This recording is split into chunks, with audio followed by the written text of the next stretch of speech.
Hai, kembali lagi bersama saya Minho yang selalu setia menemani kesepian Anda semua. Di video kali ini saya akan merangkum alur cerita film yang berjudul Fabricated City, menceritakan seorang gamers bernama Kwon Yu yang dijebak kasus pembunuhan. Dengan bantuan teman gamenya, mereka mencoba untuk mengungkap kebenaran tentang kasus pembunuhan ini. Penasaran dengan ceritanya? Tonton terus video ini. Buat yang baru gabung, jangan lupa subscribe channel ini agar Minho lebih semangat membuat video-video menarik lainnya. Udah siap ya? Mari simak alur ceritanya. Terlihat pasukan khusus yang bersiap untuk menyerbu daerah yang dipenuhi dengan teroris bersenjata lengkap.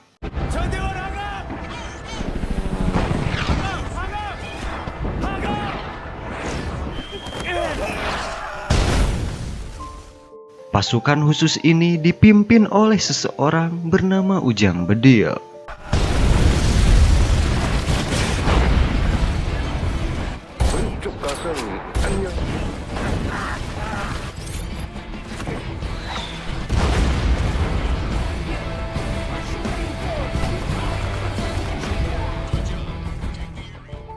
Dan ternyata perang tersebut hanyalah sebuah simulasi hayalan dari seorang gamers yang sedang main game online. Pria ini adalah mantan atlet timnas taekwondo yang bernama Kwon Yu.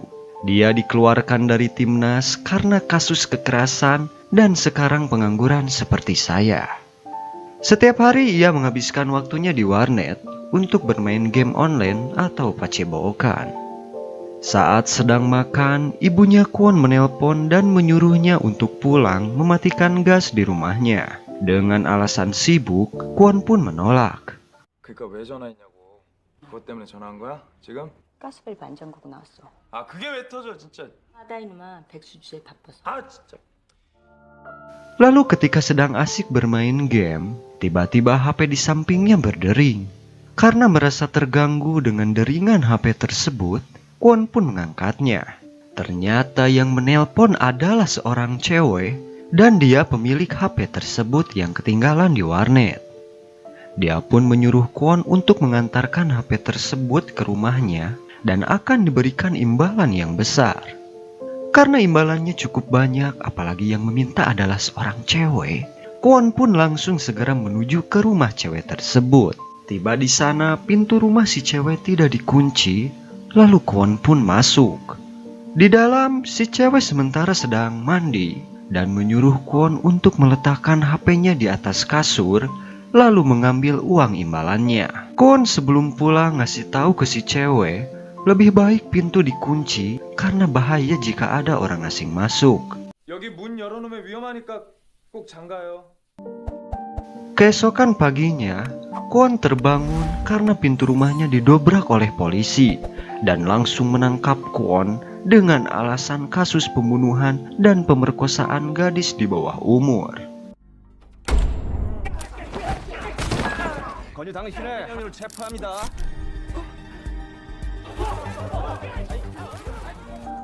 Berita Kwon pun langsung viral di medsos. Ibu Kwon datang dan ingin melihat anaknya di kantor polisi, namun sayangnya tidak diperbolehkan. Sementara itu, Kwon yang masih menyangkal atas tuduhan tersebut kemudian diperlihatkan barang buktinya oleh polisi. Sementara itu di luar, ibunya pun terus berusaha meminta dukungan dari warga sekitar untuk anaknya karena merasa bahwa anaknya dipitnah dan dijebak. Minho masih bingung guys, apa sebenarnya yang terjadi? Kalau kalian tahu tolong tulis di kolom komentar. Ibu Kwon kemudian meminta bantuan kepada seseorang pengacara terkenal di kota tersebut bernama Min Chun Sang. Awalnya sang pengacara tidak mau membantunya, namun akhirnya luluh dengan air mata dari Ibu Kwon. Di persidangan, sang tidak dapat berbuat banyak untuk membantu. Kwon hanya bisa berkata bahwa itu bukan perbuatannya. Namun bukti yang kuat tidak dapat menghindarkan Kwon dari hukuman penjara seumur hidup. 피고인 권유는 본 재판부는 무기징역에 Di hari pertamanya di penjara, Kwon harus menghadapi kekejaman dari geng penjara yang dipimpin oleh Ma Daek-soo. Madak memanggil dan menginterogasi Kwon. Kwon yang tidak terima dengan hinaan Madak kemudian menyundulnya. 안 비켜?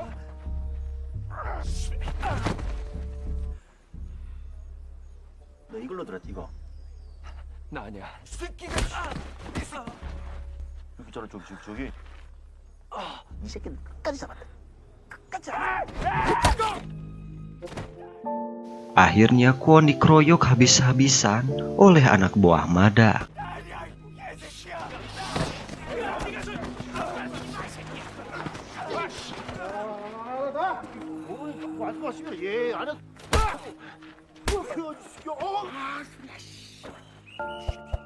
Kepala penjara lalu memasukkan Kwon ke ruang isolasi karena Kwon telah menyebabkan keributan.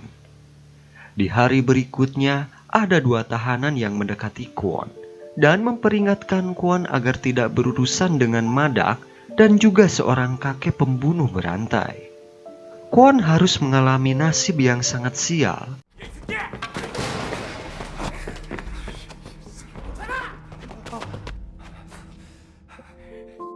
Karena kedua napi yang ditemuinya tadi dipaksa oleh Madak untuk berbuat tak senonoh. Karena sangat tertekan dan sudah mulai putus asa, apalagi perawannya pecah oleh 2 napi tadi, Kwon nekat untuk bunuh diri.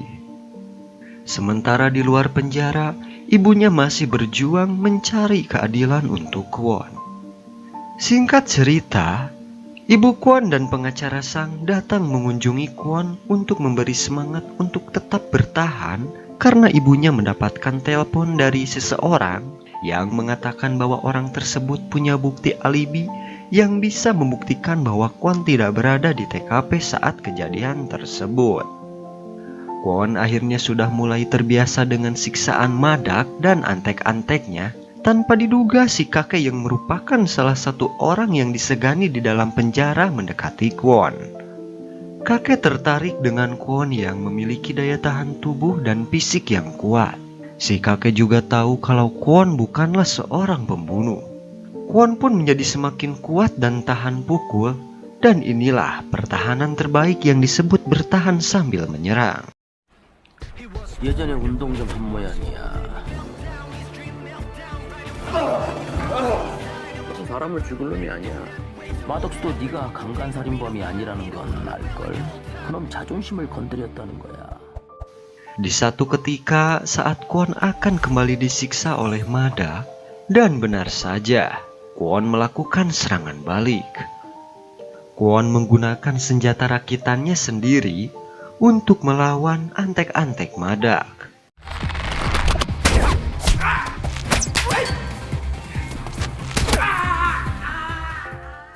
Saat Kwon berhadapan 1 lawan 1 dengan Madak, tembakan senjata rakitannya kemudian ditambah dengan jurus mematikannya, akhirnya berhasil menjatuhkan Madak.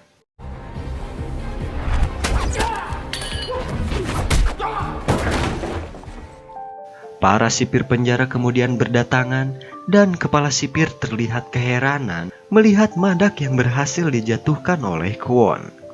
Kepala sipir juga memberitahukan bahwa Kwon mendapat kunjungan, namun kali ini hanya pengacara Sang yang datang tanpa ditemani oleh ibunya. Kwon lalu menanyakan tentang ibunya, dan kepala sipir memperlihatkan sertifikat kematian ibunya Kwon. Malamnya Kwon bermimpi bertemu dengan ibunya.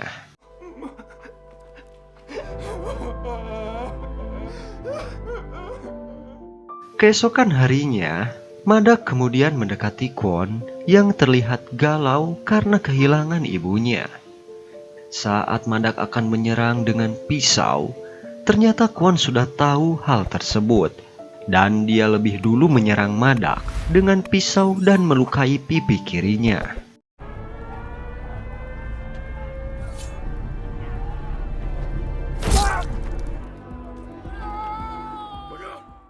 Lalu kepala sipir memperingatkan Kwon untuk meletakkan pisaunya, namun Kwon justru menikam dirinya sendiri.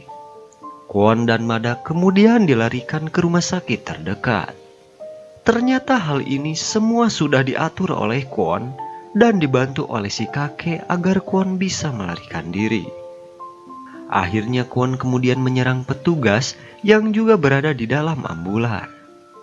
Karena supir ambulannya terluka, dia tidak mampu mengendalikan mobil dan akhirnya mobilnya oleng lalu terbanting.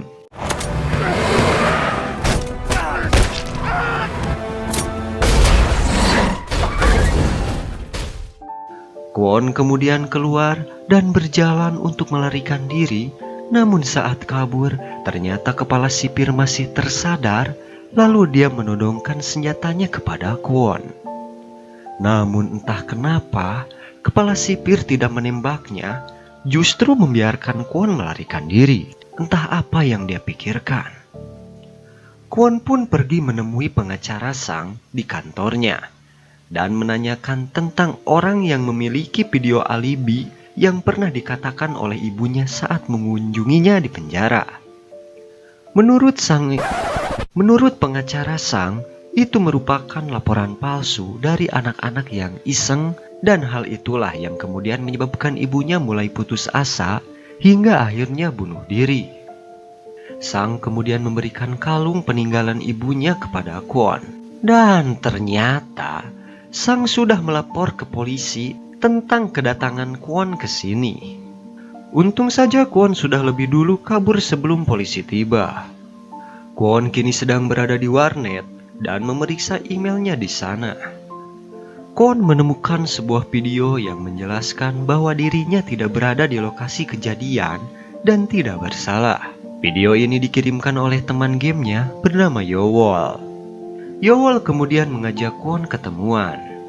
Kwon kaget ketika tahu bahwa Yowol adalah seorang perempuan. Yowol kemudian mengajak Kwon ke markasnya. Di sini kemudian diketahui bahwa Yowol adalah seorang hacker cantik.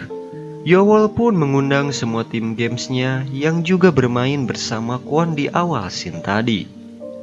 Kwon awalnya kebingungan karena memang mereka belum pernah bertemu dan mengenal wajahnya masing-masing. Padahal dia sudah akrab di games awal scene tadi. Tujuan mereka datang adalah untuk membantu Kwon menemukan pelaku yang menuduhnya. Tak hanya kasus Kwon, di sini Yowol memperlihatkan kejanggalan dari setiap kasus dan semuanya mirip dengan kasus Kwon. Adanya mobil box yang selalu terparkir di setiap TKP. Ia pun mencari alamat mobil box itu yang berada di sebuah tempat mobil rongsokan. Di tempat itu, Kwon melihat seseorang berdasi, lalu mengikutinya dan menyuruh temannya dia memantau di tempat itu. Sampai di sebuah rumah dan melihat mereka keluar membawa sebuah peti berwarna putih dan datang juga petugas kebersihan.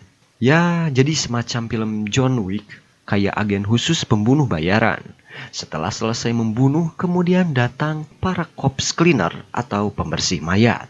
Ya, seperti itu kayaknya. Kwon melihat hal yang tak terduga.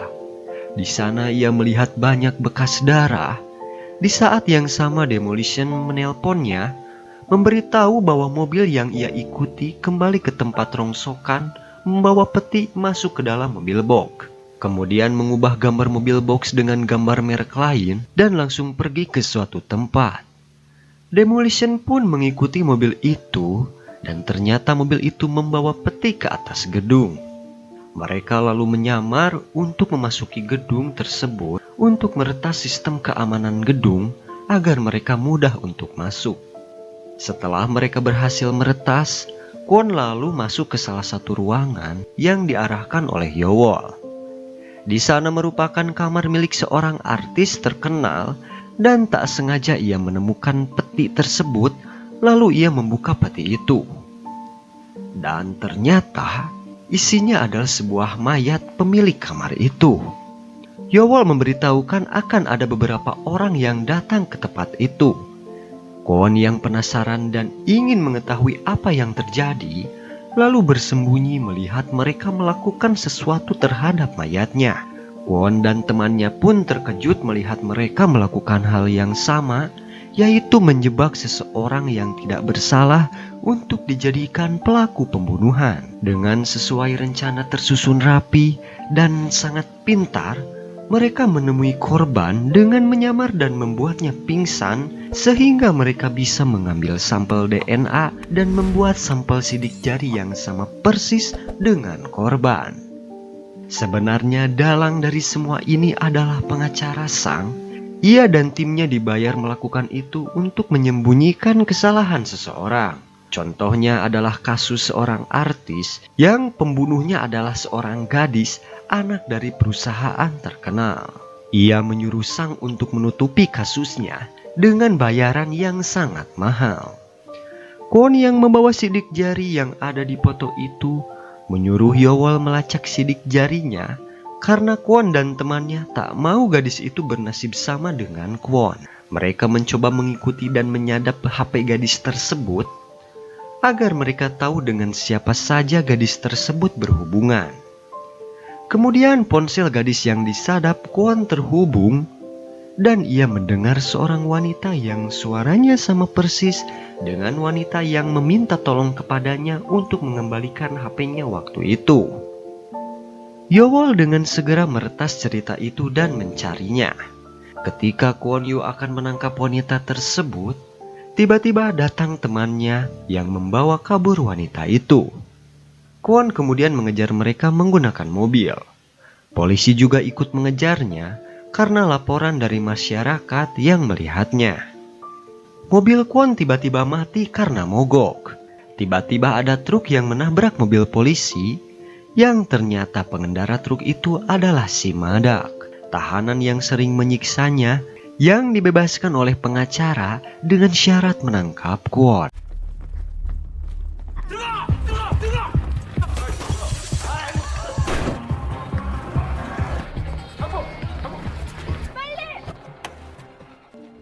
Yowol menyadari sesuatu dan mendeteksi adanya GPS yang dipasang di kalung ibunya yang diberikan oleh pengacara Sang. Mereka lalu membuat drone untuk mencari tahu tentang pengacara itu karena bukti aneh tertuju padanya. Melalui drone itu mereka bisa mendengar pembicaraan karyawan pengacara tersebut yang sedang melayani kliennya untuk menghilangkan bukti-bukti pembunuhan. Kwon pun sadar selama ini yang merancang penuduhan pembunuhannya adalah pengacaranya sendiri. Singkat cerita, Sang menerima kabar lokasi kasus tempat pembunuhannya yang sudah dirusak oleh Kwon dan teman-temannya. Sang tak menyerah, ia mengganti lokasi kasus pembunuhannya. Begitu juga dengan Kwon dan teman-temannya yang tak menyerah untuk menggagalkan rencana pengacara tersebut. Mereka mengakali lokasi kasusnya dengan menukar wanita yang akan dituduh dengan pembunuh aslinya, yang sebelumnya Kwon menukar barang bukti sidik jari dan lain-lainnya. Sampai di situ Kwon menelpon pengacara tersebut dan mendatangi kantornya. Ia langsung menghajar habis-habisan si pengacara tersebut dan mengambil barang bukti informasi yang berupa rekaman dirinya menjadi korban pengacara tersebut yang ada di ruang rahasianya.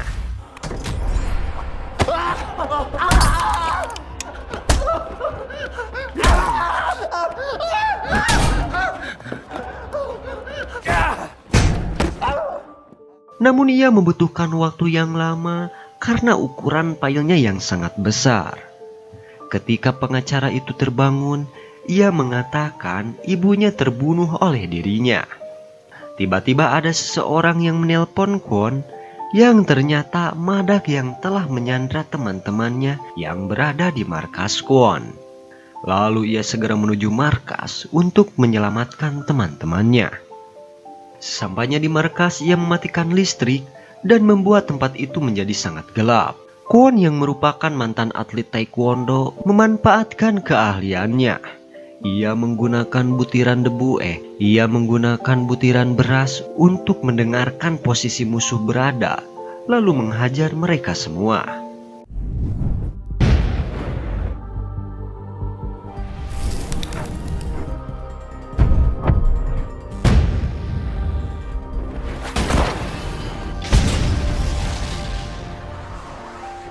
Kwon tidak pakai tol dan teman-temannya berhasil kabur dan dikejar oleh mereka lagi. Di tengah kejar-kejaran mereka, pengacara ODGJ yang bikin kita sebal, dia berulah lagi, memfitnah Kwon yang menjebak gadis bernama Choyeri dengan menyebarkan video CCTV Kwon yang membawa gadis tersebut. Setelah mereka sampai di gedung stasiun TV, mereka merencanakan sesuatu dan membagi tugas masing-masing seperti di dalam sebuah game. Mereka bekerja satu sama lain mengulur waktu agar Yowol berhasil meretas.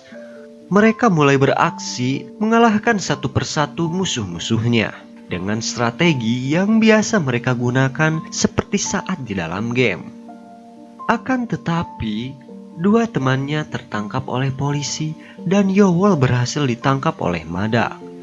Kwon tak membiarkan itu terjadi. Ia mengejar mobil Madak dan berhasil menyelamatkan Yowol. Ia pun membawanya menuju suatu tempat. Kwon tak bisa pergi jauh. Ia berhasil ditangkap oleh polisi, membuat pengacara ODGJ itu sangat senang dan bahagia. Namun kesenangannya tak begitu lama. Mampus lo Sang. Tiba-tiba Yowol yang berada di tempat stasiun TV berhasil meretas informasi dari pengacara itu dan akan menampilkannya di stasiun televisi. Ia berhasil meretas karena alat yang ditancapkan oleh Kwon Yu masih tertancap di sana, melakukan proses pengunduhan tanpa disadari oleh pengacara tersebut fakta yang sesungguhnya. Mereka menjelaskan seperti acara-acara berita pada umumnya, fakta sebenarnya bahwa Kwon Yu tidak bersalah. Menampilkan bukti CCTV pembunuhan yang dilakukan oleh gadis pengusaha kaya dan rekaman suara yang meminta kasus putrinya ditutup oleh pengacara Sang. Serta bukti kasus pembunuhan dan pemerkosaan yang sudah terungkap adalah putra dari Park Won. Akan tetapi yang dikambing hitamkan adalah Kwon Yu yang seorang pengangguran. Akhirnya usaha Kwon dan teman-temannya tidak sia-sia meskipun Kwon kehilangan ibu tercintanya. Namun ia bisa berkumpul dengan teman-teman gamenya yang sama sekali sebelumnya tidak pernah bertemu kecuali di game online. Di akhir cerita menunjukkan scene di mana pengacara Sang atau si psikopat yang membuat kita greget, penasaran, tapi bagus juga sih aktingnya si bapak ini. Di dalam penjara dia bertemu dengan Madak yang menyiksa Kwon Yu di sini tadi. Mampus loh, pasti disodomi sama si Madak. Dan akhirnya film pun tamat.